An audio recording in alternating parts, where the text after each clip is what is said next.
And it's lights out. Welcome to the PITWALL podcast. Brand new season, brand new episode number 1. I'm glad you all were able to be here. Many of you reach out to me over the off season. When are we going to see you again? Well, now you are. Joining me this evening is my bro Dominick, my father Dr. David Kessler, and Paola, our great friend, which also has a birthday today. So everyone post in the comments below, happy birthday, Paola. We all wish you, Paola, a great happy birthday. Thank you.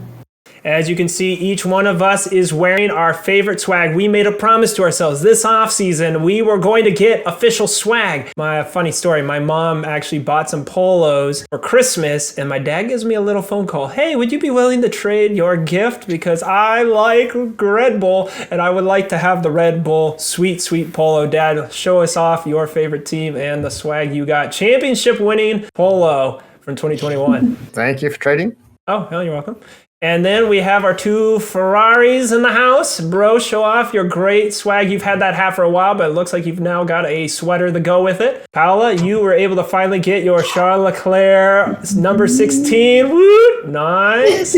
I got this Golf livery McLaren from when they did Monaco. They did a second edition, and I was able to get that fall of last year. I actually also got some Lando Norris McLaren hat for my sister because she likes McLaren. Funny thing, actually, Dad, she was surprised because for Christmas, she got orange. She was like, oh, this is going to be McLaren. And apparently it was Verstappen swag because, you know, he's Dutch, so it's orange. She was like, oh, I didn't know that. So I had to explain to her why orange is for Verstappen. Was this some secret ploy to make her a Red Bull fan? Yeah, how'd you know?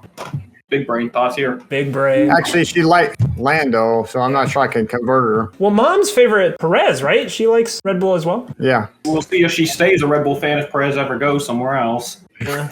Okay, well, speaking of that, let's get into the quick news. For those of you who may have missed it, Dominick, he was like, what? Mazepin out, Magnussen in. There's a lot of stuff going on in Ukraine, and Russia's involvement with that has caused Mazepin and the funding of Uralkali, the title sponsor. Main thing is Magnussen was gone a season, now he's back in. Bro, how do you feel about Magnussen being back in the sport? I'm happy to see him back. It was a little bit different without him here, but I will miss having an entire season of being able to make Mazepin jokes. So, you know, you win some, you lose some.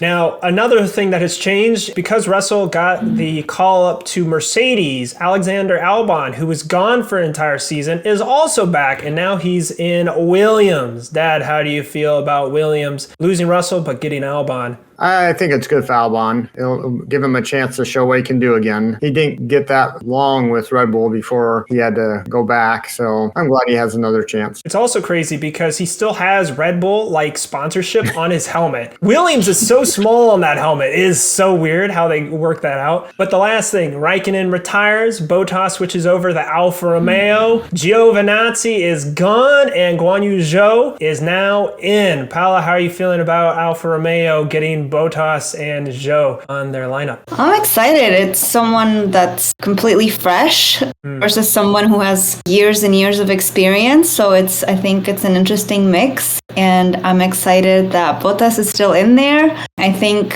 he'll shine in a different way. Maybe he won't be getting pole week in and week out, but I think he'll be able to really push Alfa Romeo. So I'm excited. Underestimating Bottas, I see. He's going to definitely win at least 3 races this year, at least. Guess what? I saw a stat on Instagram. Since the turbo hybrid era started in 2014, Ferrari has gone 4 seasons without a single win. That is crazy. Bottas, I know you're joking, bro, but like it is so hard to win with the dominance that Hamilton had over the season. I'm going to keep it low key because Dad has these clues in, but I was helping Dad fill out the spreadsheet for potential quiz stuff that we're going to be doing. And Dad, you were really surprised with how Hamilton was winning a third of all the races he participated in. How do you feel about his dominance? And can he continue it into this season? I think that's truly amazing how he started 288 races and won 103 of them. That's just amazing. Can he continue? I'm older, and so I'd be optimistic that he still can. Realistically, I think it's going to be a challenge because now he has Russell and he has a whole new car. And as an older person, you don't really adjust to new cars as well or new things. At the beginning, he might struggle a little, but I'm sure he'll show his experience as the year goes on. But I think it's going to be too late for him to get the championship. Ooh, he's calling it early this time. Ooh, boy. Well, since we're already there, it's time for us to do our predictions for this coming year. Last season, we really tried to hold a fine line between being objective and being fans. We got a lot of blowback between the battle between Verstappen and Hamilton, and I want to let you guys know that this is our podcast for us to have fun. We invite you to be a part of us, but please be nice in the comments. So we're going to start out from the very beginning of this season, letting you know we like certain drivers, we like certain teams. I personally just like to have an actual championship fight. So that is the perspective we're going to carry into this season. So Dad, you already started doing your projections for the championship. Okay, so each of you're going to give me who you think will be the top 3 finishing positions in this championship. We'll start off with you, bro. I definitely feel like not having Verstappen would be a huge disservice to him. We don't know how these cars are really going to perform with all of the changes, but I feel like until I have other information, we're probably going to see the other 2 Mercedes up there too, until I can see for sure that they're not performing as well, or maybe there's just some inner turmoil with the battle for first seat. I don't really feel like I have any reason to suspect we won't see similar to what we did last year. So you're saying Verstappen, the 2 Mercedes. What order? Well, now that Verstappen has won, I don't feel this strong urge for him to win a second time. Americans, we like to see a guy win and then maybe next year it's a different team, right? You know what? Let's go with Russell. Don't come back to this video and quote that, but let's just see what happens. So you're saying Russell, Verstappen, Hamilton? Is that your top 3? Sure. We'll go with that. Okay. Dad, your top 3. No, I want him to actually say it. I don't want you to say it. Okay, Come on, Dominic. Put it out of your own voice. I want to hear it from you. Okay, well, my top 3 then are Magnussen, Joe, and I'm going to go with Bottas. He's winning this year. I said 3 races earlier. No, he's taking it all the way. Good thing we're not making bets. Yep. We're going to share ours, but put in the comments below who you think your top 3 are going to be. Okay, Dad, your top 3. I think Verstappen's going to go back-to-back. That's probably because I'm a Verstappen fan. I think Leclerc is going to come second, and I think Hamilton's going to come third. I think Russell's going to come fourth. Okay. Paola, your top 3. I actually have the same top 3, but different order. Ooh. I think Hamilton's coming back with a vengeance at number 1. My goodness, there's so much bias in here. Followed by Leclerc and then Verstappen. Okay. Yeah. Or Perez. I don't know. This is my opinion. I don't see Verstappen as having personality of a back-to-back-to-back champion. I don't see him as mentally just the picture of him I have in my head of a LeBron or a Hamilton or Pelé. I just don't see him that way. But I am happy to be proved wrong as always. So you thought he was just hungry and now he's going to relax? I don't think that he'll relax, but I think he doesn't have as much to prove. He beat 7-time world champion. He's accomplished whatever F1 driver aspires to be already. And I think given new regulations and just how much the sport is changing, I don't know that we'll have another back-to-back-to-back driver like we've seen with Hamilton. I don't think that that's something that we'll continue to see from here on out and, in the next decade. But that also makes the Lewis Hamilton, win also unlikely. But I am biased and I'm rooting for him.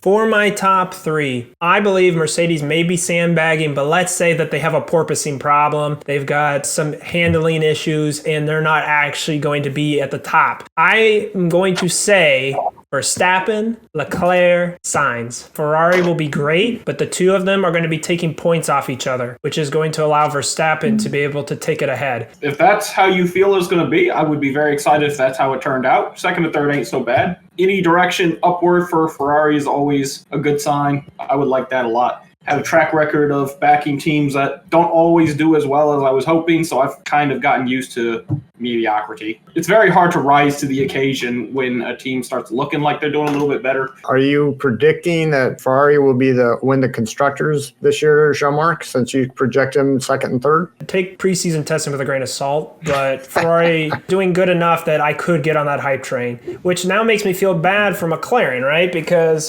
sad McLaren. Ricciardo's out with COVID. He may not make the first race. He hopefully will, but he may not. And then Norris kept having brake overheating issues. And so McLaren may not be able to come out the gate as strong as they did last season. And that's going to be really tough for that team. Like I said, put in the comments below, what do you think your top 3 is going to be? Now time for the game section of the evening. Twitter polls. I like all of you there on Twitter. We're almost at 200 followers. That's crazy how many of you have been joining on Twitter. What we're going to do here is I'm going to give you the team, and you're going to tell me which of the 2 teammates you think is going to outperform the other one with fantasy points this year. Then we're going to compare it with Twitter. Then once that's all over, we'll go to round 2.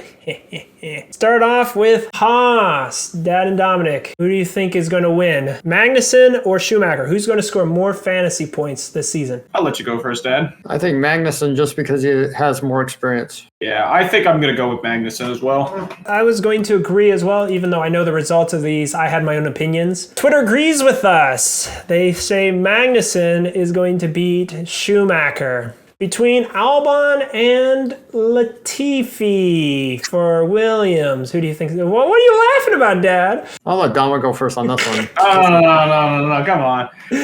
I always go first. You're trying to do something first. Oh, that's rough. Albon. Okay, Dominic?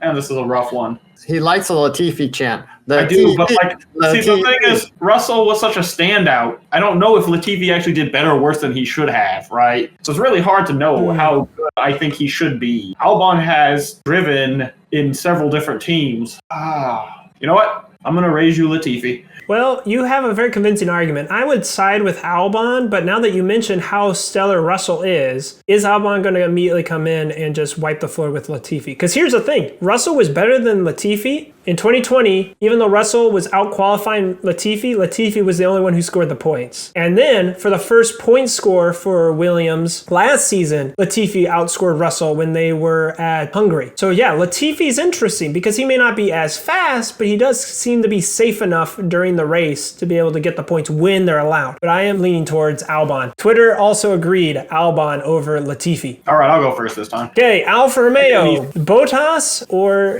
Zhou? Bottas. It's not even just experience this time. I'm thinking that they're building this team around Bottas, are they not? That would make sense that they would do that. Yeah, true. But is that how it's working? Because definitely the experienced ones. Zhou is there because he's technically with the Renault or the Alpine program. So as soon as Fernando Alonso leaves, Zhou is probably going to go there. Like you said, Bottas is probably who they're actually building the team around. Zhou's just there to get experience. I would have been disappointed had Dominic not said Bottas, since he said that he would win 3 races this year. No, I said he was going to win the entire season. But before that, you said 3 races, and then later you changed it to win the championship. So I would have been disappointed had you not been consistent with that. So I agree. Bottas will do better. I agree. Bottas was stellar when he was at Williams. He'll probably be good again when he's at Alfa Romeo. He just won't be as good as when he was in the Mercedes, right? Going on to Aston Martin, Vettel or Stroll? Don't even remember who was better this last year. Was not very much focus on that team at all this year. Who ended up doing better last year?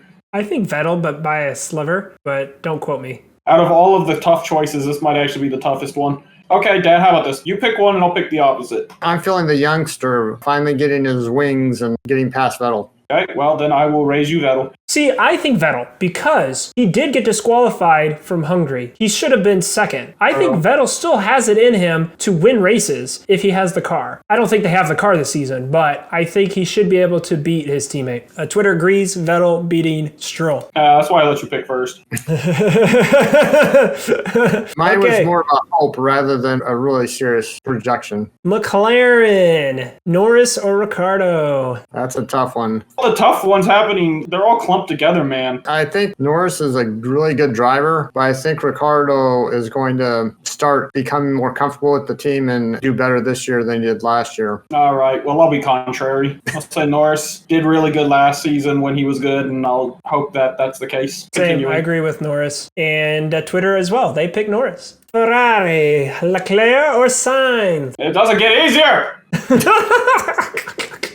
Because did Sainz end up actually passing Leclerc? Yeah, it was Leclerc, then Norris, then Sainz. Sainz was able to beat both Norris and Leclerc in the championship. See, that's the kind of, when a driver signs with your team, that's the kind of stuff you want to see right there. Not only did he perform, but he actually performed better than you could have hoped for. Yeah, we want to see that in Mercedes this coming year. Well, yeah, I mean, maybe. Remember I said I thought Russell might win? Yeah, that'd be cool. If Leclerc had not have DNF'd from Monaco, like that was the difference, I think, over the course of the season between Sainz and Leclerc. But, you know, in hindsight, Sainz did beat him, so. Dad said Mercedes, and my natural instinct was the same, though. I didn't even think about it. I was just like, no Mercedes. I'm tired of Mercedes winning. I'm going to go with Leclerc. I still feel like it's his team. I think they're going to continue trying to develop it more for him. I don't think Sainz is going to be worse or anything. He'll probably still tail him, but it is still Leclerc's team. Yeah, I was hoping you'd say Sainz so I could be contrary, but I have to agree with Leclerc. In my heart, I want to say Sainz because he seems to be more consistent over the course of the season. Being consistent isn't going to win you the championship. Winning races is going to win you the championship. And we know Leclerc can do that. He can qualify high and then hold on if he has the car. I will say Sainz, but I think like you guys that if they have a championship winning car, I think Leclerc is going to be able to do it.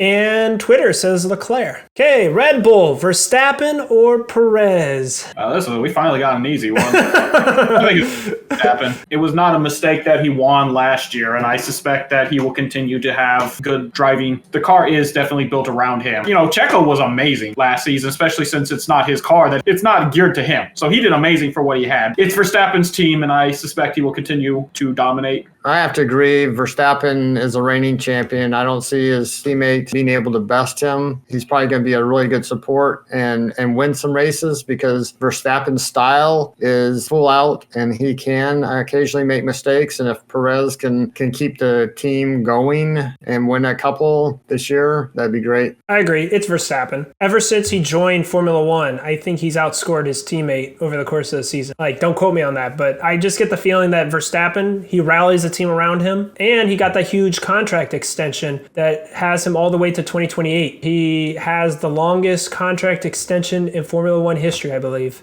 And we can't forget that Perez did a very good job being the wingman. He understood that that was his job. And obviously, if you're playing wingman, it's going to be much harder for you to score more points than your teammate. That's Bottas. Exactly. And man, I could tell you, and Bottas would have loved to have beaten Hamilton and Mercedes, but that's just not the game plan. Yeah, it's going to happen this year for your projection. Oh, yeah. Bottas is free. He's finally got the supercar that he's always needed. It's happening this year. Twitter agrees. Verstappen beats Perez. And now the last team, Mercedes, Hamilton or Russell? This one seems like an easy one for me as well. It's going to be Hamilton. It's still his car. It's still his team. Russell's going to definitely want to step up and show that he's got the grit to make his own legacy, but I don't think until Hamilton leaves are they going to move away from him. I agree. I think Hamilton, even though he's older, he's going to learn the car more geared around number one driver. Russell, I think, will take 1 or 2 years to develop, and then I think he'll probably beat Hamilton in a couple years, but not this year. Okay, I'm contrary. I think Russell will beat Hamilton. New car, which means if the car is not the best car, Hamilton will get discouraged. Russell will outperform him. We saw in previous seasons, you have to outqualify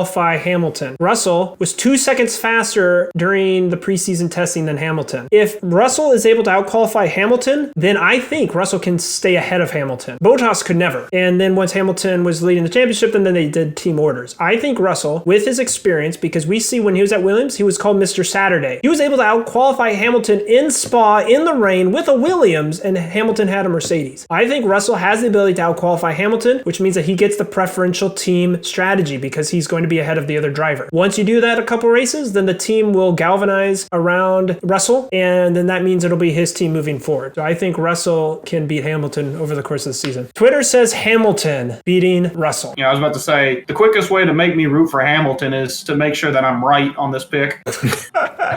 Like, no, I gotta be right. For round 2, now that we know who Twitter picked and who you picked, now we're going to try to figure out what the spread was, okay? Here we go. Let's start back with Mercedes. Okay, they picked Hamilton over Russell. What percentage do you think Hamilton was picked? Can we just do like big or small spread? How about what you do? You say a percentage by 10. So if you say over 50%, over 60%, over 70, over 80, and whoever's closest without going over wins. We'll do it like the Price is Right. Is it by tens or fives? Yeah, by tens. By tens, yep. Well, Dad, I'll let you go first because I can't pick the same thing you do. I think Hamilton 60, Russell 40. Pick the one who wins. Since Hamilton won, then you say you think he won 60% or more. That's what you're saying. 60% or more over Russell. Is that what you're saying? Yeah, so you're wanting to get as close to the number without going over. So you're saying 60%. So if Dominick says 70 and the number is over 70, then Dominick will win. Okay, I'm going to go with 70. Okay. The total was 89.9%. Yeah, I win. Okay, 1 point for Bro, which means Dominick goes first. That means that they're more optimistic like you are. Yeah, 90% of people thought that Hamilton's... Now let's work our way down. Oh, wait a second. What was I guessing? 89.1%. You did a 60%. You thought that 40% thought Russell was going to win. Right. I thought he was asking me what I thought. So we're guessing what the poll thought. Oh, okay. Well, whatever.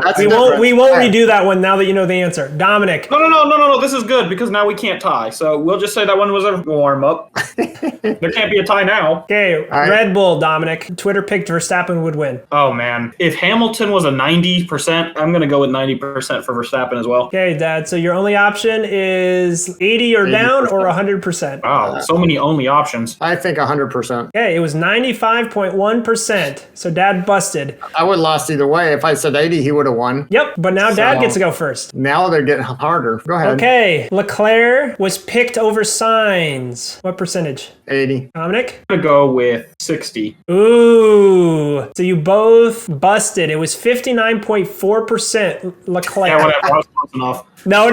You busted. You busted. Dominick wins! Okay, Dominick goes first. That's a technicality. Round up. No, we don't. No, we don't.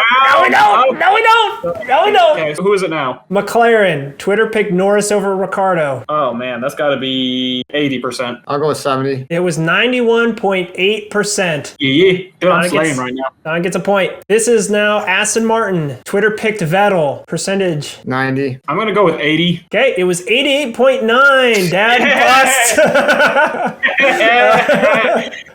Hey, you're lucky that you had to go first. Or Yeah. you're unlucky that you went first, because I would have definitely probably guessed higher, too. Okay, Dominick. Yeah. Alpine. Twitter picked Alonso. Over Ocon. Ocon. I'm going to go with 80%. Okay, I'll Dad. go with 90. It was 73.8%. Dad, You did you go with both 70? busted. Yeah, what'd you say? 90. No, I was actually planning on going lower even. Oh, no. I'm almost Dad embarrassed. gets to go first. Alpha Tauri. Twitter picked Gasly over Sonoda. 90. I'm going to go lower. 80. It was 98.4%. Dad gets a point. I got 1 point.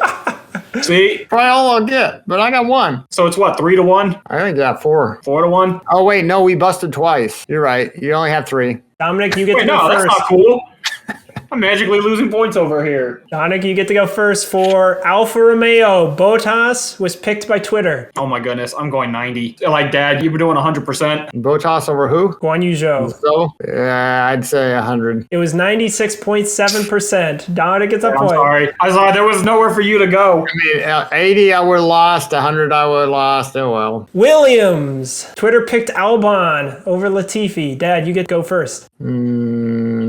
70. I'm going to go 50. It was 91.7%. Dad gets the point. Wow. Wow, there is no trust in... no trust in Latifi at Latifi, all. is there? No, wow. So it's 3-2, huh? How many more do we have? Last one. Dominick goes first. Nice. Haas. Twitter picked Magnussen. Oh, I'm going totally 90%. Gotta go for 100 and hope it's right. No, was expecting you to do 80. I don't think they're that confident. I think Mick Schumacher has some support out there. So I'd say The smart choice would go 50% because then... anything higher would work, right? Yeah, just go 50. Okay, I go 50. Boo! Why would you do that? That's the safe answer. Lame. 64.1%. Dominick wants it. By tiebreaker rules, we're rounding up that other one. I win. No. We're rounding up that other one. I was closer on that one. Thank you, everyone, participating on Twitter. The link is in the description below. We want to be able to use more of these sort of things in our podcast, and that was a lot of fun. Now time to look ahead to our lineups. Recognize that the lineups at the beginning of the season have to have a budget of 100 million or less. Also recognize that there does not appear to be a sub-bank prior to the first race of the season. So what we're showing to you right now can completely change right after we do free practice session 1, 2, and 3. So this is just our initial balancing of budgets. We're going to start off with you, bro, because you were commenting about how expensive Verstappen is. Just share with us what you thought for your teams. Yeah, I thought I was going to do what I did last year. Of course, the cornerstone of any good team is your favorite constructor. So Ferrari, of course, it's the nice little spot right there. And then I was like, okay, let me get Verstappen, and then we will just trickle down from there. And that is not how that works at all. He is very expensive, and I had to work around that. So I don't actually have him on my team so far. Of course, this is subject to change as time continues. I said earlier, I think Russell will do well. He drove the one time in the Mercedes, and man, if it wasn't for the tire issues, that would have been probably a win for him, I would think. Then the rest of these guys just trying to get it into the budget. I actually ended with exactly 100 million. So you'll see I got Alonso, Bottas, Gasly. Probably will not continue turboing Norris. That was force of habit. That's my team so far. We'll see if the changes are made later. On to you, Dad. Now, last season, you had 3 different teams with 3 different strategies. Try to walk us through what your initial strategy that you originally found out, oh, well, that's not going to work out. And then what are you doing differently this year? So last year I had a strategy on the team that I thought was steady, and I did well with that team at the first half of the year, and then Norris started not doing so well, and I didn't do day trading, and so therefore I didn't have enough money at the end of the year to finish strong. And because on the Orc Elite you can send one team, I'm trying to have 3 different ideas so that I can start strong, finish strong, and have a wild card. And so my first team has Ferrari, very good pick, Dominick, with Verstappen. Leclerc is my turbo, Gasly, Magnussen, and Albon. That's going to be my steady, but until we see the first race, I might have to use a wild card to make sure that's the preferred route. Then I have one that I'm planning on trading and just pushing up the value as much as I can throughout the year. I have Red Bull, it looks like Norris, Gasly, Bottas, and Ocon. I turboed in Sainz, and that's the one I'm going to really try to trade up. Then I'm going to try a third strategy. I just want to do an experiment. I want to see what it would be like to have 2 of the top 3 racers on a team with a constructor that is significantly lower. So I have AlphaTauri as my constructor, but I have Hamilton and Verstappen on the same team with, it looks like, Gasly, Bottas, and Magnussen. So I have 3 teams. I'm going to have one more of a steady, one a day trading, and one just for my own interest. What it'd be like to have a cheap constructor with more dominant drivers. It sounds like your whole strategy this season is for the Orc. You want a team that's going to start off strong, then you want a team that you can swing for the fences because you have higher potential. You can then change which one you submit each week. That's big brain. Yeah, because remember last year I did score over 100, but I think at least 2 people scored better than me. So I want to get over 100 points again this year. Just a little announcement to everyone. We will be launching a public Discord here soon. For those of you that were the champions in our seasonal long league and in our Orc leagues, I'm probably going to give you a special role there. We've got somebody who's already got out to me on Twitter. He's like, I'm here to defend my crown. So the gauntlet's down. Paola, talk with us your lineups. It looks like you're doing 2 this season. To be honest, I'm starting out with, can I win by being a fan? So that's reflected in my first team. Big fan of Hamilton. I'm predicting that he's going to win the season, so he's up there. Leclerc, obviously.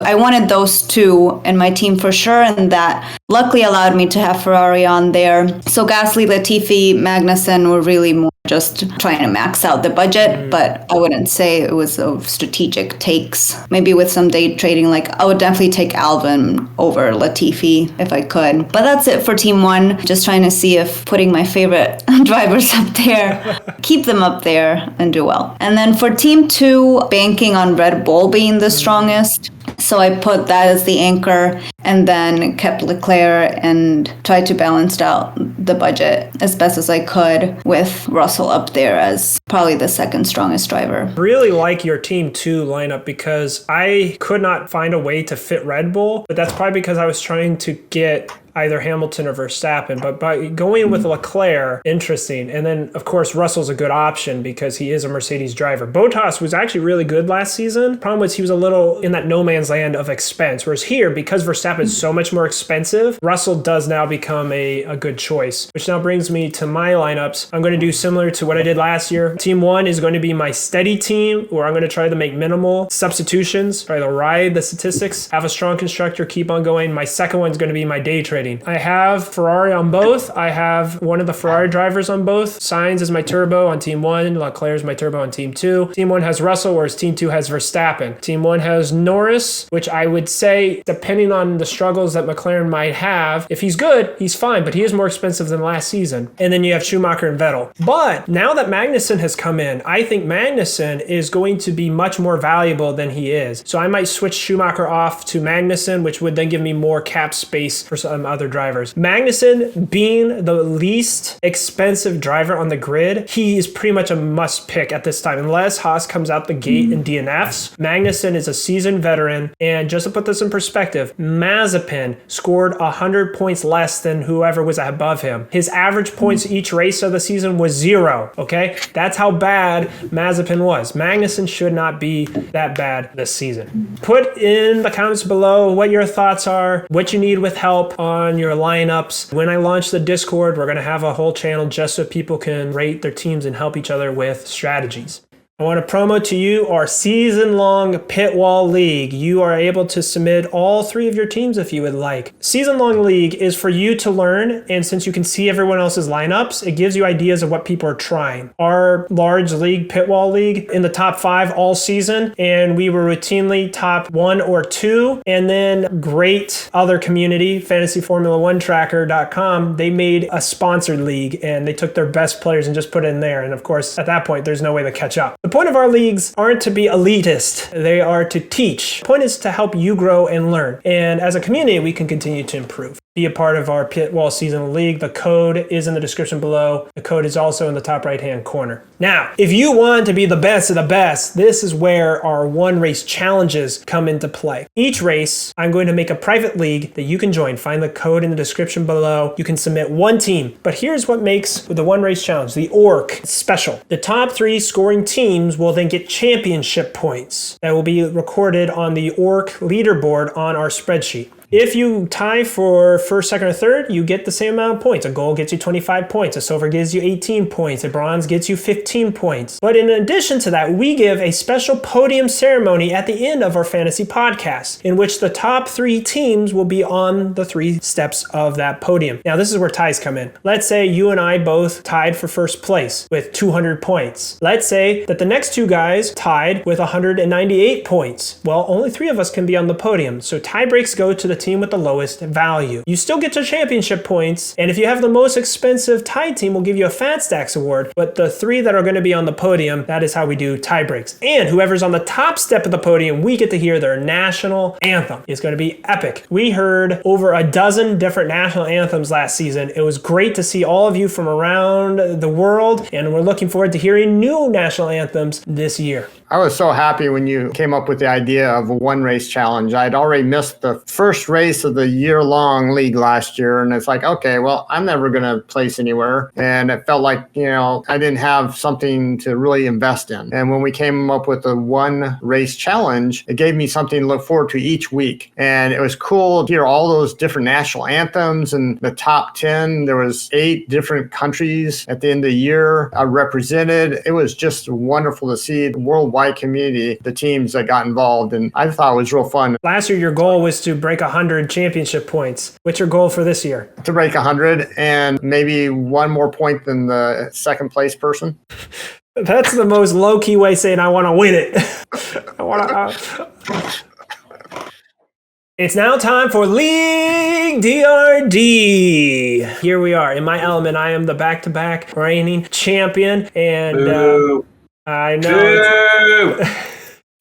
It's time for a new champion to arise. So let me run down the details for you. League DRD is driver rotational draft. There are no constructors. There is no money. You just draft your drivers. If I draft that driver and my opponent can't have the same driver lineup, we then pit them together in our races to get championship points. And if you don't get a championship point, you get a credit, which allows you to buy abilities to help catch up as the season progresses. Let's kick it over to our spreadsheet. What you're seeing here, you can find in our spreadsheet link in the description below. This is our DRD draft. I have these listed based off of the championship order from last season. If you're brand new, then I did it based off of when they were announced. And I believe Albon was announced first, then Joe, then Magnussen. How League DRD works is when you draft a person on the left-hand side, it will light up a column. And that column will then tell you who you can draft for your next driver. Our first 3 races of the season are going to be a preseason. Then once we have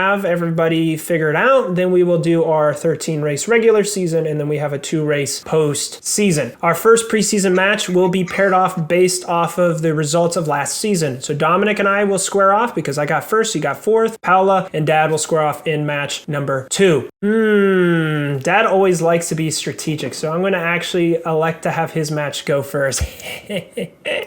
So it's me and Paola? Yep, and since you are the higher seed, you may decide, do you want to draft first or second? I'm a gentleman. She can go first. So Paola, of everyone on the left, who do you want to draft?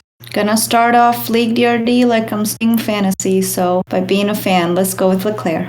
Ooh, nice. Okay, as you see, the column under Leclerc has now lit up purple for Paola. So that means when she drafts next, she has to pick from Sonoda down. Okay, Dad, it's snake draft, so you get to draft 2 drivers. Who will your first be? Russell. I think he's going to do well this year. Okay, and so that means your second draft has to come from Ricardo down. And I didn't see anybody jumping on Bottas. He's so high up. Why aren't you grabbing him? This is a giveaway. Yep. I'll go with Magnussen.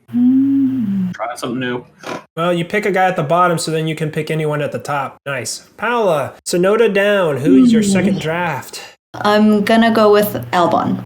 And then since it's snake drafts, Albon can pretty much pick anyone, Bottas down. So for those of you who may not understand, yellow are wild cards. You cannot pick the wild cards. These were drivers last season that scored an average of more than 21 points. That could all change after the first race or the second or the third, but for right now, they're off the table as it pertains to drafting. They were too powerful. So Bottas down. Who do you want to draft? No bad blood for me this year, so I'll put up Perez. As soon as you said that, The I was last like, year I was not happy with him at all. And I had very little faith in his ability to be consistent, but We'll see. Will happen. clean slate for all. Yep, clean slate. And now, Dad, now you get to draft your last 2. Magnussen is Bottas down. I guess I'll go on the Ferrari bandwagon since she didn't take both Ferrari. So I'll go with Sainz. And who's that leave me? Schumacher or Zhou? Well, I might as well have both Haas's on my team. Okay, so then that now leaves Paola. Your last draft was Perez. So you get one option, Joe. So nice. Nice. So now that you've drafted your teams, we will go over to DRD teams, and you have your 4 drivers. For preseason, postseason, what you do is head-to-heads, or what we call a battle race. Paola, with the lower seed, picks her first driver, which will then go head-to-head with the other driver in slot number 1. And whoever gets the most points between the 2, which are uncapped during preseason, postseason, then gets a crown point. Postseason, first to 2 crown points wins and advances. In preseason, that doesn't happen. It's just whoever gets the most crown points at the end of the preseason. So you can get a total of 9 crown points. And if you tie, I believe that'll split the crown points. Okay, Paola, who is your number 1 going to be? Leclerc. Ooh. Okay, so Dad, who are you going to square off against Leclerc? I'll say that his teammate more consistent. I made your team for you. It's very beautiful. I'll go with Sainz. See if he can beat his. I told you. I already put him there. See if he can beat them. Bro put signs last. The power Okay. through with 2 signs. So the 2 Ferrari boys. Okay, Dad. And now who are you going to put in your number 2 slot? Russell. Russell. Okay. Who, Paola, are you going to face off against Russell? Perez. Ooh. It's only right. Okay. And then your third driver? go with Albon. Why not? Okay, Dad, who's facing off against Albon? Magnussen. Okay, Magnussen. As you can see, normally you have 4 drivers that you race during preseason, postseason. You will draft 4, but only pick 3. I want Dad and Paola, you're going to pick who you're going to turbo. This is held secret, and then they will reveal at the same time. Turbo gives double the points for the driver you select. You know, Dad, if you whisper it really quietly, I won't tell nobody. Okay, I'll consider that. That's not an answer. I'm ready when you are. 3, 2, 1, reveal! Okay, so Dad is turboing Sainz, and Paola's turboing Leclerc. So it's all going to come down to By the power of the hat. power of the number 1 slot. Now it's on to match number 1 between Bro and me. I'm going to draft first, and I'm going to pick up Russell. That would have been my choice, you know that. Gonna go with Perez. Okay? Wow, Yep. that does not leave me a lot of options here. No, it does not. Well, I'm gonna go with Magnussen. See what happens. With Russell, I will take Leclerc. Then I'll take Sonoda. Okay, let's see here. One of the things that I want to buy if we do get Patreon support is a audio mixer so we can split all of our audio into separate channels. Oh, yeah? Yeah, because currently if I'm editing and we talk over each other, I'm out of luck. If once we can get an audio mixer, you and I are all on different tracks. So if we talk over each other, I can just pick one of ours and then we can mute each other and stuff. With Sainz, I think I'm gonna try the new guy. We're gonna go with Joe. Oh, so with Magnussen, you drafted Perez, and then Perez, you drafted Zhou. Okay, Joe. so looks like with Zhou, you've got your 4 all done. Now it's time Also for definitely my not in alphabetical order. 4th. So you wanted to know about alphabetical order. So this is why. In China, your surname is said first, Zhou Guanyu, which means that in Fantasy Formula 1 Online, he's listed under the G section. And I don't want to put Z at the bottom and then forget and then shift everyone wrong, right, when I'm typing in the data. So that's why, even though he's a Z, he's up in the G section. And Schumacher, he is MSC because Michael Schumacher was racing alongside his brother, Ralph Schumacher, so they changed how they did it, and then Mick decided to keep that. So even though Schumacher's in the S's, his starts with an M. Small price to pay on our part, right? Right, exactly. Sonoda was my 3rd. Ricardo would seem like the slam dunk option, right? But the problem is Ricardo missed preseason testing because of COVID, and it's not guaranteed that he'll be in the race, and the McLaren has been showing problems. I'll go with Gasly. Yep, I'll go with Gasly. So now let's go over the DRD teams. Because you're the lower seed, you get to show your team off first. Well then, I will start off with Perez. Do I want to go against Perez? I want Gasly. And I will put Leclerc. Mine seems like the obvious choice there. Man, this is tough. Magnussen could be really good. Joe might be very good. But I'm going to go with experience. Okay, and then that means he's going off against Russell. Oh, no! Oh! How did you manage such a good team? Oh! Dude, I'm so glad this is a preseason lineup because I would be totally boned right now. Oh, man, that would be bad. Okay, bro, in the Discord, we're going to type in who we're going to turbo. Let me talk through this, right? Dude, I don't need to... This is preseason, man. Okay. I'll keep it quick. I was like, we could do this all night. 3, 2, 1, reveal. Man, I thought for sure that I should have done Leclerc, and look at that. That's why it was so tough for me, because I thought maybe you would, well, whatever. Yeah, I talked you out of a good choice. Yeah. Yeah. Oh. Yeah. But like you said, it's just preseason. It is just preseason, thankfully. And there we have it. It's so great to be back into the swing of podcasts again. Paola told us before we went live that now you've got something to look forward to on your weekends. So I'm glad that we're able to be here together. Woo-hoo! Thank you everyone for joining us. And a lot of you are first time to this podcast. So thank you for being part of this Pit Crew community. And we're looking forward to this exciting season. We're hoping for you to be along for the ride. And until next time, we'll see you on the pit wall.